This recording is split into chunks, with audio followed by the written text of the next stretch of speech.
Welcome to this episode of the On Deck channel. Victron has a couple of different chargers that are available for juicing up the battery banks on our boats.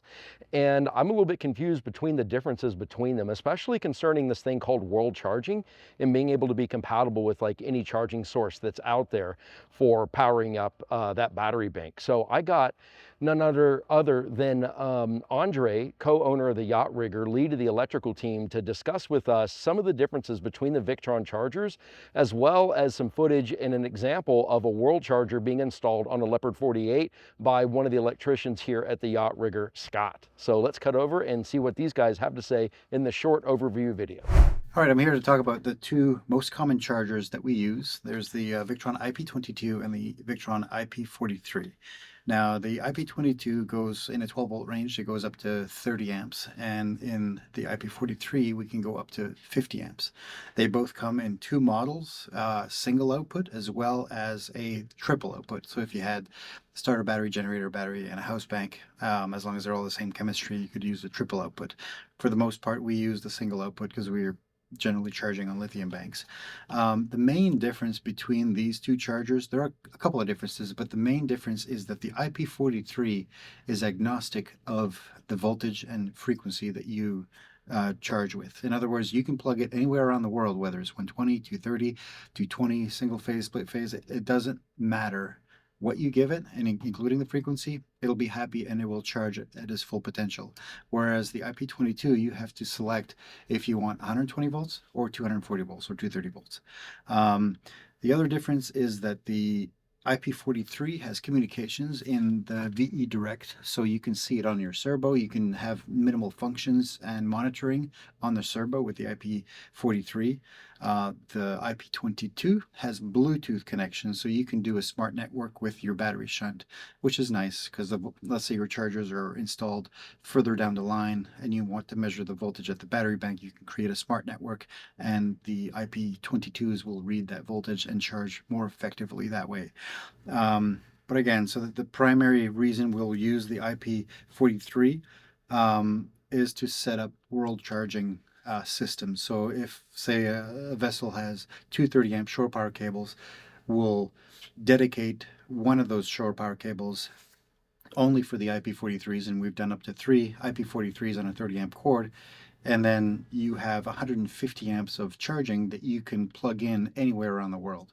So it's a really nice feature from this charger here.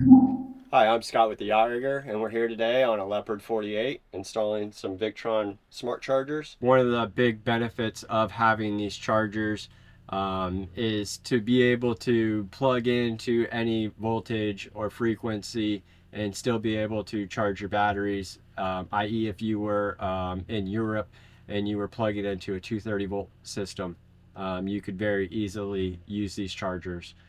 The other instances, like how we're using them here, if we want to maximize our charge capability, then we can install these to bump up our current a little bit more. These are designed to be able to take in any voltage and any frequency of voltage and turn it into DC charging power. On this particular vessel, we're doing this to maximize the output of the generator. So while they are running their generator, they will be able to use these chargers to more effectively charge their batteries at a faster rate.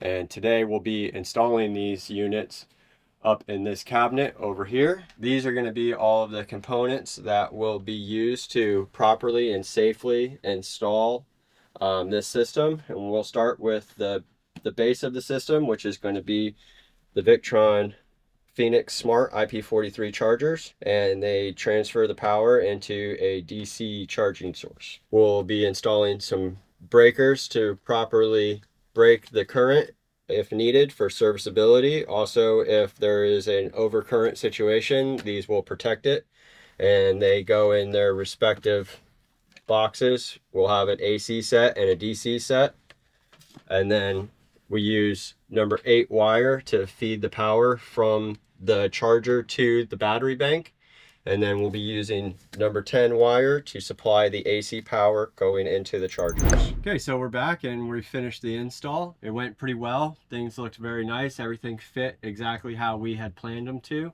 Okay, so you can see that we've got both chargers mounted. We have our AC breakers down here in a protected MCB box. And then we have our solar, our DC disconnect over here. And both of those run up to the DC electrical panel and tie into the 24-volt system and into the 120-volt system.